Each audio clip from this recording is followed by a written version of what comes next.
কথা কোন ঠিক কিনা? কেন মেয়ে মানুষ তো গোসল করে দেয়। তুমি কি প্রতিবন্ধী? এই ছেলে, তুমি বিয়ে করবার যাচ্ছ, তুমি প্রতিবন্ধী যে মহিলা গোসল করে দেওয়া লাগবে? কথা কয় না ভাই, রাগ করতেছেন আপনারা। কথাগুলো শুনতে খারাপ লাগতে কিছু, এটা বাস্তবতা। একই কোন আপনারা? কথা ঠিক আছে না? নাই এই ছেলে, তুমি বিয়ে করতে যাচ্ছ, গোসল করা দিচ্ছে অন্য মহিলারা, ব্যাপারটা কি? তোর মতলব কি? আবার দেখবেন যে মহিলারা গোসল করা দেয়, ভাবি চাচি ভাবি দাদিরা, এরা গোসল টোসল করাইয়া লঙ্গি দেয় না, লঙ্গি অ্যাটাক করে রাখে। কেন? ওই যে গোসল করার যে একটা আলাদা একটা বিল আসছে, ছেলে টাকা দেয় তারপরে লঙ্গি দেয়। আমি তো চিন্তা করি সামনে যে পৌষ মাস আর মাঘ মাস চলে গেল, এরকম শীতের সময় যদি কোনো ছেলেকে লঙ্গি দিতে 2 ঘন্টা দেরি করে, ওর বিয়ে করে বাসর ঘরে যাওয়া লাগবে না, হাসপাতালে ভর্তি হওয়া লাগবে। কথা কোন ঠিক না? এই জন্য যুবক, তোমাদেরকে অনুরোধের ভাষায় বলে যায়, দেখবেন গোসল করা ভিডিও, আবার হলুদ পাটির ভিডিও আছে না নাই? কথা কন না কে? এই যে মা বোনদেরকে আপনারা হলুদ রঙের শাড়ি পরাইয়া টমটম ভাড়া করে দেন, অটো ভাড়া করে দেন, আলম সাধু ভাড়া করে বলেন যান ছেলের বাড়িতে হলুদ দিয়ে আসেন, বলেন তো কোন হুজুর কইছে জায়েজ? কোন হুজুর? এই যে আনুষ্ঠানিকতা, এটা কি জায়েজ? কথা কন না কে আপনার? এই যুবতী মেয়েগুলো সেজে গুজে ছেলের বাড়িতে গেছে হলুদ দিতে। আবার ছেলে মদন, ও একটু সাদা গেঞ্জি পরে একটা লুঙ্গি পরে গামছা দিয়ে ফল ফুট সব নিয়ে দোকান খুলে বসে আছে। কথা কয় লাগে।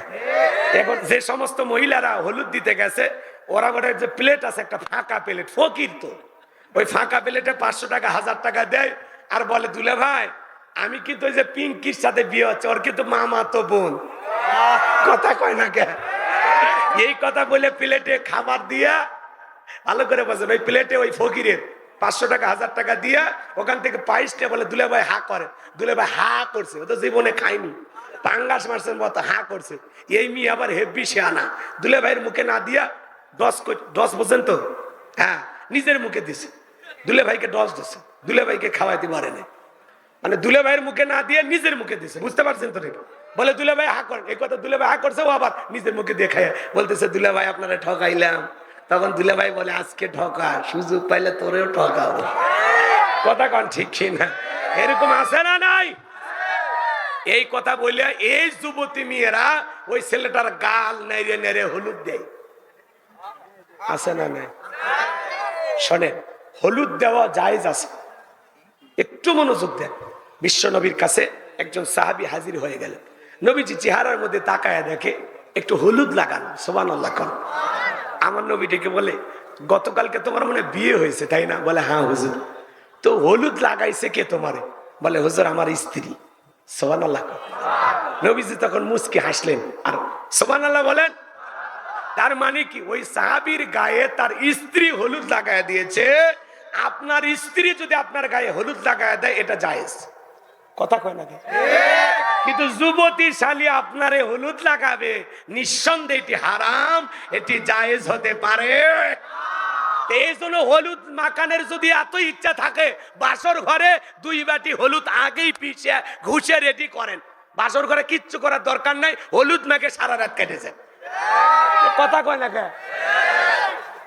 রাগ করছেন আপনারা? যুবক, তোদের পরিবর্তন হতে হবে। অনুরোধ করে বলি বাবা, বিয়ে করবি কর, এগুলো হলুদ উৎসব, মেহেদি উৎসব, রং তামাশা, গীত গান বাজনা, এরকম বক্স নিয়ে এসে ডিক ডিক আওয়াজ দেয়া, এগুলো মাটি কাঁপানো, এগুলো গান বাজনা বন্ধ করো। আল্লাহ যুবকদের হেদায়েত দান করেন, জোরে বলেন আমিন। আর বিয়েতে ভিডিও করা বন্ধ করো। কথা কয় না কে? কিসের ভিডিও করো তুমি? পাগলা ছেলে, মানুষ খাইতেছে গোস্ত এরকম চাপাইতেছে, তারও ভিডিও। মানুষ খাইতে দেখে ভিডিও করে। কথা বলো, রাগ করছেন আপনারা? আপনারাই বলেন, সবাই খাচ্ছে সেখানে যে ভিডিও কি দরকার? হ্যাঁ, বাসর করে আবার মালা বদলের ভিডিও, ক্যামেরাম্যান আবার বলে ভাই একটু ইসমাইল হাসি, ভাবিকে একটু চেপে ধরেন, লোকজনের সামনে ধরতেছে। কত বড় মানে মাতাল হয়ে গেছে, ওর মানে পিনিক উঠছে পিড়িতে। কথা কোন ঠিক কিনা? মানুষের সামনে বক্স চাপে ধরতেছে, মালা দিতেছে, হাসি তামাশা করতেছে, মনে হয় ছোটখাটো সিনেমার শুটিং চলতেছে। এরকম আছে না? না মুসলিম যুবক যুবতী এরকম অসভ্য বেহাপানা করতে পারে না। তোর চোখে কি লাজ লজ্জা নাই, একটু শরম নাই? বেটা ছেলে, আল্লাহ যুবকদের হেদায়েত দান করে। আরো আসতে কোন আমি আমর বিন আস্তা কায়া দেখে বাসর করে তার প্রিয়তম স্ত্রী নামাজ আদায় করে, এমন দৃশ্য দেখার পরে মনটা ভইরা গেছে। বিবি যখন নামাজ আদায় করা শেষ হয়ে গেল, দেখেন বাসর করে নামাজ, সুবহানাল্লাহ বলেন। নতুন জীবন শুরু করতেছেন, 2 রাকাত নফল নামাজ পড়ে শুরু করেন, আল্লাহর কাছে দোয়ার মাধ্যমে শুরু করেন। কথা বলেন ঠিক কে না? গান বাজনা গীত লাফালাফি নাচানাচি এগুলো থেকে আল্লাহ যুব সমাজকে হেদায়েত দান করেন। জোরে বলেন আমিন। এইবার আমর বিনাস বাসর ঘরে প্রবেশ করার পর স্বামী স্ত্রীর মধ্যে সালাম আদান প্রদান হয়ে গেল। এইবার প্রিয়তমা স্ত্রীর মুখের ঘোমটা তোলার পর এক নজর তাকায়া মনের ভিতরে কষ্ট নিয়ে বাসর ঘর থেকে বের হয়ে আসলেন। প্রিয়তমা স্ত্রী মনে মনে ভাবে, আমি তো স্বামীকে কিছুই বললাম না, কেন আমার স্বামী ঘর থেকে বের হয়ে গেল? বিষয়টা আমি বুঝতে পারলাম না। ভালো করে বুঝবেন। এইবার মেয়েটা এক পা দুপা করে ঘরের দুয়ারে এসে তাকায় দেখে স্বামী বাড়ির বাহিরে বারান্দাতে দাঁড়িয়ে আছে। ডেকে বলে, স্বামী, জীবনে কোনোদিন কোনো পুরুষ আমাকে স্পর্শ করে নাই, আমি কোনো পুরুষের চেহারাও দেখি নাই, আপনি আমার জীবনের প্রথম পুরুষ। শুনেছি আপনি আল্লাহর অনেক বড় ওলি, যদি আজকে আপনি আমার হক না আদায় করেন, কঠিন কিয়ামতের ময়দানে আমি আল্লাহর দরবারে আপনাকে আসামি বানাবো। আল্লাহর ওলির অন্তরে ভয়। বাসর ঘরে প্রবেশ করলেন, বিবির সাথে ভালোবাসা বিনিময় হয়ে গেল। এইবার ভালোবাসা বিনিময় করার পর পরের দিন সকালবেলা উঠে চলে গেল। 1 নয় 2 নয় 25টা বছর অতিবাহিত হয়ে গেল, আর বিবির কাছে আসে না, বইয়ের খবর নেয় না। 25 বছর পরে তাদের দাম্পত্য জীবনের কি ঘটনা ঘটে আপনারা কি একটু শুনবেন? 25 বছর কেন স্ত্রীর কাছে আসলেন না, 25 বছর পরে কিভাবে পরিচয় হয় আপনারা কি একটু শুনবেন? কারা কারা একটু হাত তোলেন তো দেখি। লিল্লাহে তাকবীর। তাহলে হযরত ওমর ফারুকের কথা মনে আছে না নাই? ছেলের বউকে চয়েস করতেছেন তাকওয়া দেইকা। এজন্য বাজান গো আমার, তাকওয়া মানে অন্তরে আল্লাহর ভয়। যার অন্তরে আল্লাহর ভয় আছে, যে নেককার দিনদার নামাজি, এমন মেয়ে যদি ছেলের বউ হয় আপনার ঘরে আসে, যে মেয়ে মুখ দিয়ে কোরআন তিলাওয়াত করে, মাথা নত করে আল্লাহকে সিজদা দেয়, পর্দা করে বাহিরে যায়, এমন পুত্রবধূ কোনোদিন শ্বশুরকে গালিগালাজ দেবে না। কথা বলেন ঠিক কিনা?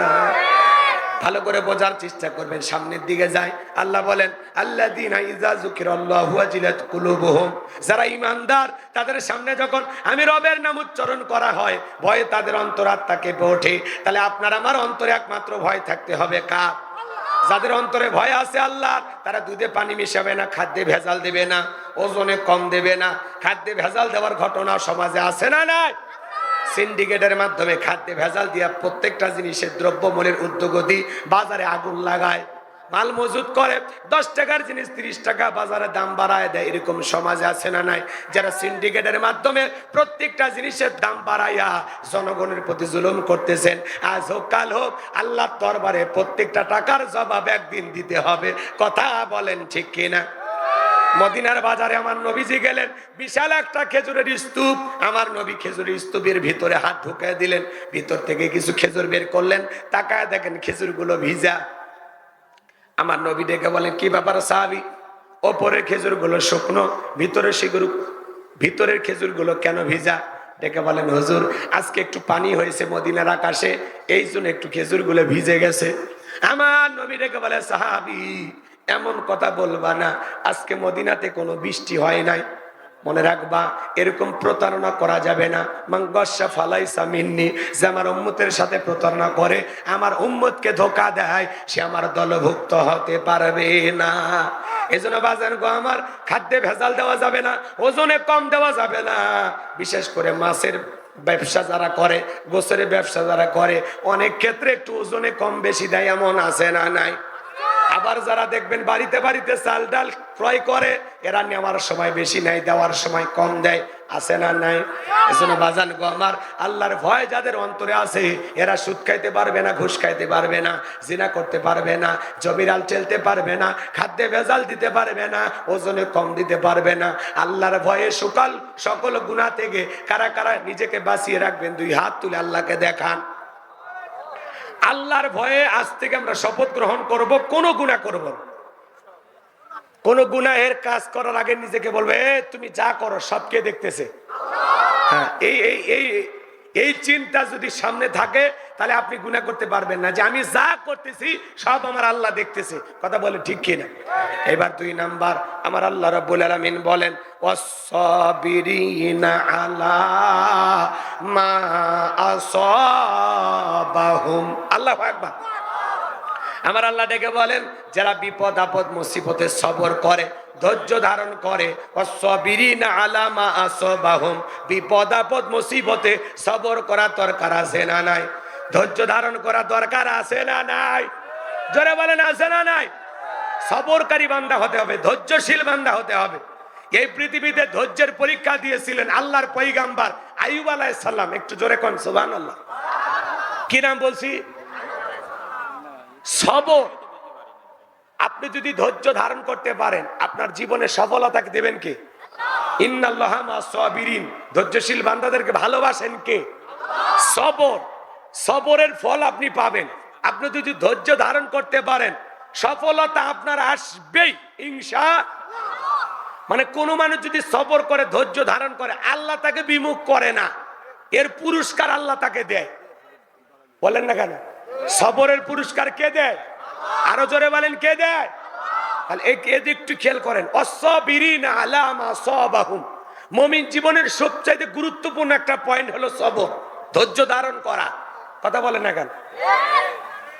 একটু মনোযোগ দিবেন, এদিকে খেয়াল করেন। আল্লাহর পয়গাম্বর আইয়ুব আলাইহিস সালাম কতটা সবরকারী এবং ধৈর্যশীল পয়গাম্বর ছিলেন একটু খেয়াল করেন। পয়গাম্বরের টাকা পয়সা সোনা দানা কোনো কিছুর অভাব নাই, তারপরে সবসময় জবান দিয়ে জিকির করেন কার? আর একটু জোরে বলেন কার?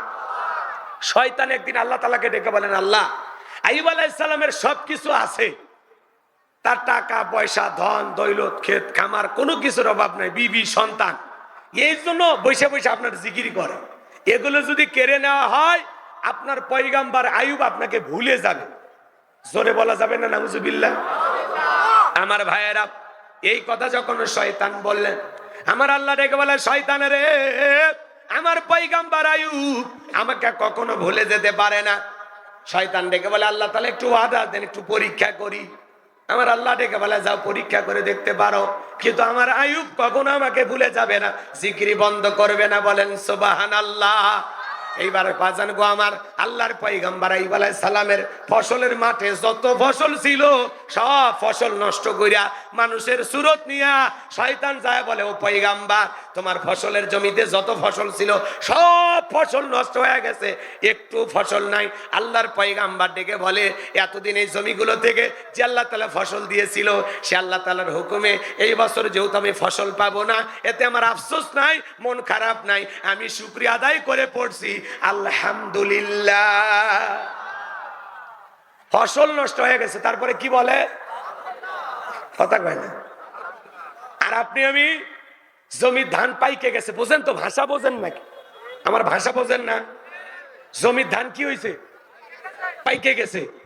আপনি হয়তোবা 2 দিন পর কামলা দিয়া বা কৃষিক্ষেত্রের লোক লাগাইয়া এই ধানগুলো কেটে বাড়িতে নিয়ে আসবেন, কিন্তু ঠিক আল্লাহর কাছে দোয়া করে বলতেছেন, আল্লাহ একটু জমির ধানগুলো যেন খারাপ থাকে। আপনি যেদিন কামলা লাগাবেন তার আগের দিন, মাঠে লোক লাগাবেন তার আগের দিন একটু হালকা বৃষ্টি হইয়া, একটু হালকা ঝড় তুফান হইয়া জমির ধানগুলো পড়ে গেছে। আপনি সকালবেলা ফজরের নামাজ পড়িয়া জমিতে যায় দেখেন খারা ধান কি হয়ে গেছে? পড়ে গেছে, শুয়ে আছে। এই দৃশ্য দেখে মাথার টুপি খুলে বলে, আল্লাহ এটা একটা কাম করলে। কথা কয় না? এরকম মুসলমান আছে না নাই? আচ্ছা বলেন তো, ঝড় তুফানে আপনার জমির ধান যদি 2-1 মণ পড়েও যায় ঝড় তুফানে, হয়তোবা 25 মণের জায়গায় আপনি 23 মণ পাইলেন, আল্লাহ যদি চাই পরের বছরে ওই জমিতে 30 মণ দেওয়ার ক্ষমতা আল্লাহর আছে না নাই? আপনার রিজেকে আপনার তকদিরে যতটুকু আছে ততটুকু ফসল আপনার ঘর পর্যন্ত পৌঁছায়া দিবেন কি? আপনার রিজেকে যা আছে ততটুকুই আপনি পাবেন। তাহলে আপনি শুকরিয়া আদায় করবেন কার? আর আপনি কি কোন আল্লাহ এটা কাম করলে কি সবরকারী হওয়া যাবে? তো খালি ওয়াজ এমনি গল্প করতেছি না, এখান থেকে শিক্ষা আছে না নাই? ওয়াস-সাবিরিনা আলা মা আসাবাহুম, বিপদ আপদ মুসিবতে সবর করা লাগবে, ধৈর্য ধারণ করা লাগবে। কথা বলে ঠিক কিনা? তাহলে ফসলের জমির যদি একটু 19-20 হয়ে যায় তারপরেও কি আলহামদুলিল্লাহ, আল্লাহ আমার রিজেকে যা আছে আমি তাই পাবো। কথা কন ঠিক কি না? এরপরে শোনেন,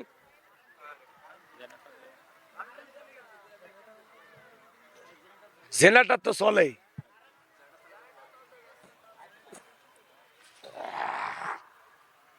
গরম পানি খাবেন না?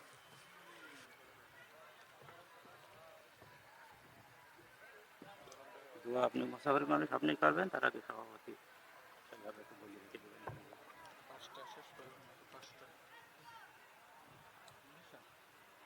সময় কম।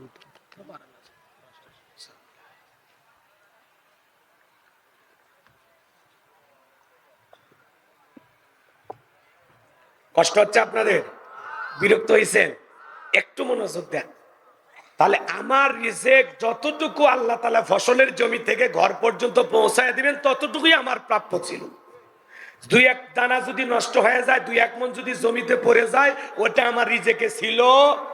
আর ওইটা নিয়ে আমি কখনো আফসোস করব? মনে থাকবে তো ইনশাআল্লাহ, সেটা যে কোনো ফসলের ক্ষেত্রে হোক। ঠিক আছে তো?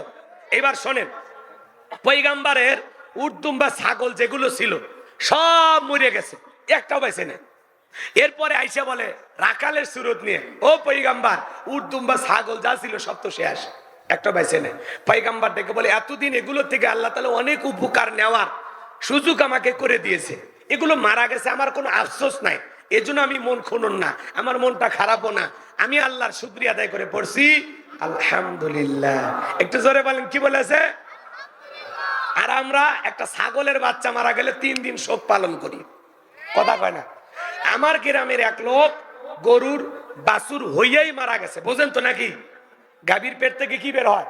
বাছু। ওই বাছুরটা হইয়া কি হয়েছে? মারা গেছে। চাচা লঙ্গি কোন জায়গা তুলে দৌড়াচ্ছে আমি আর ওটা বললাম না, আপনারা বুঝে নেন। কথা বুঝছেন? একেবারে চাচা বর্ডারত লঙ্গি তুলছে, তুলে যাইতেছে। আমি তখন বলে, চাচা মিয়া কই যান এইভাবে? তখন বলতেছে, সেই কথা বলিস না বাবা, আল্লাহর চোখ নেই। জোরে কর নাউজুবিল্লাহ, আরেকটু জোরে কর নাউজুবিল্লাহ। আমি তখন বলে, চাচা মেয়ে ঘটনা কি হয়েছে খুইলা কন তো। তখন বলতেছে, আমার গাভীর বাছুর হয়েই মারা গেছে। তখন আমি বললাম, চাচা আমি এই যে ছোট একটা বিপদ দিয়ে আল্লাহ বড় বড় বিপদ থেকে আপনাদেরকে আল্লাহ তাআলা হেফাজত করতেছেন।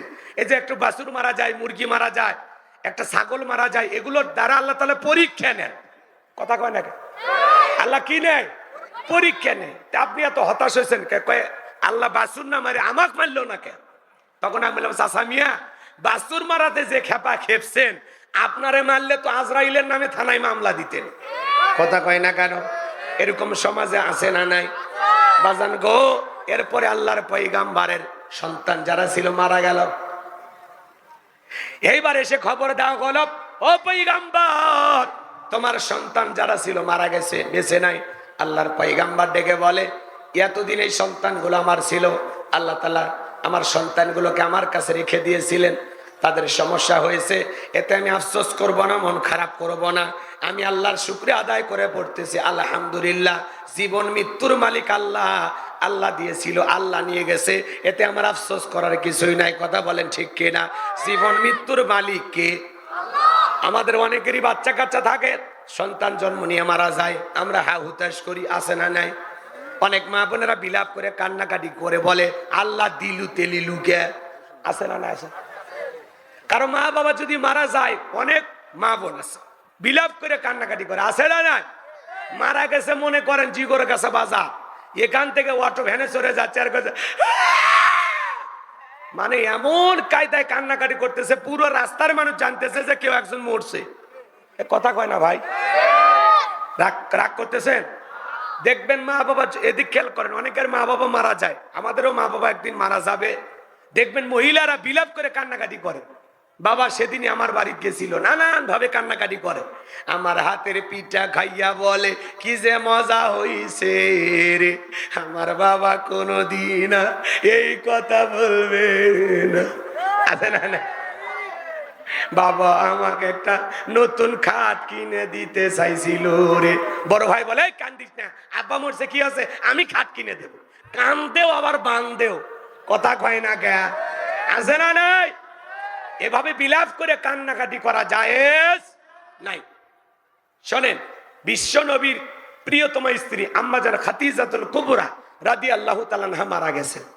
একটু শোনেন আমার ভাইয়েরা, নবীজির প্রিয়তমা স্ত্রী মারা গেছেন। নবীর চারটা কন্যা সন্তান, 3টা কন্যা সন্তান জোরে জোরে কান্নাকাটি করে, চোখে পানি আছে, জবানে কান্নার আওয়াজও আছে। হযরতে ফাতেমা কান্না করে, জবানে কোনো আওয়াজ নাই। আমার নবীর চোখেও পানি। প্রিয়তমা স্ত্রীকে হারাইয়া ফাতেমার চোখের পানি দেখা আমার নবী ডেকে বলে, মা এদিকে আয়। ফাতেমাকে ইশারা দিয়ে কাছে ডাকলেন। ডাকার পরে জিজ্ঞাসা করেন, মা আমার 3টা মেয়ে কান্নাকাটি করে, ওদের কান্নার আওয়াজ শোনা যায়, তুমি কান্না করছো মা, তোমার কণ্ঠে কোনো আওয়াজ নাই। ভালো করে বুঝবেন, হযরতে ফাতেমা কান্নাকাটি করে, জবানে কোনো আওয়াজ নাই। মা বোন যারা বৈশা বৈশা আলোচনা শুনতেছেন, মা আপনার মা মারা যাক, বাবা মারা যাক, আত্মীয় স্বজন যেই মারা যাক, স্বামী মারা যাক, আপনি কান্না করবেন ফাতেমার মতো, চোখে পানি বের হবে কিনা। কি খায়া মরছে, কোন দিন আসছিল বাড়িতে বেড়াবা, এগুলো ঘটনা কইরা অনেক মহিলা দেখবেন কান্নাকাটি করতে করতে কাপড় কোন দিক যা তাও টের পায় না। হাজার হাজার মানুষ এসে বেপরদায় ওরে দেখে, কথা কয় না কেন? ও পাগলি খালি কান দিলে হবে। রাগ করতেছে, মন খারাপ করেছে। বিশ্ব নবী ডেকে বলে, মা ফাতেমা, তোমার মা খাদিজা ইন্তিকালের পূর্বে আমার কাছে বলে গেছে, আমার 4টা কন্যা সন্তান আছে, আমার 4 মেয়ের মধ্যে ফাতেমা যেন আমার গোসল করাইয়া দেয়। সুবহানাল্লাহ বলে।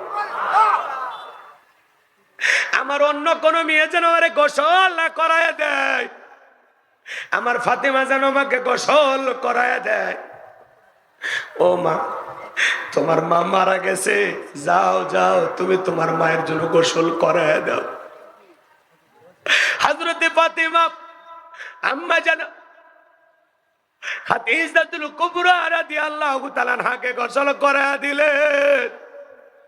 আম্মা জান খাদিজা ইন্তিকালের পূর্বে কবরের ভয়ে আমার নবীকে ডেকে বলেন, নবী দীর্ঘদিন আপনার সংসার করলাম, হঠাৎ করে না জানি কোন দিন বিদায় হবে, কোন দিন আমি মারা যাই নবী জানি না। আমি আপনার কাছে কয়েকটা জিনিস চাইব নবী গো। আমার ইন্তিকালের পরে 1 নাম্বার আপনার একটা জুব্বা আছে নবী গো। ও নবী, ওই জুব্বাটা দিয়া আমার কাপড়ের কাপড় বানায়া দেবেন। ও নবী, 2 নাম্বার দাবি, আপনি নিজে জানাজার ইমামতি করবেন, আমার কবর একটু গড়াগড়ি দিবেন। 3 নাম্বার দাবি গো নবী, যতক্ষণ পর্যন্ত কবরের সলজব না হবে ততক্ষণ পর্যন্ত আপনি আমার কবর থেকে সরে আসবেন না। হযরতে খাদিজাতুল কুবরা রাদিয়াল্লাহু তাআলা আনহা কেমন ভাগ্যবতী রমণী, যেই নারীটাকে আসমানের মালিক আল্লাহ সালাম দিয়েছিলেন। সুবহানাল্লাহ বল। সে আম্মা জান খাদিজা কবরে যাওয়ার সময় বড় ভয় করে। মা বোন যারা আলোচনা শুনতেছেন, একটু মনোযোগ দিয়ে শোনেন, যে কথা বলতে চাচ্ছিলাম।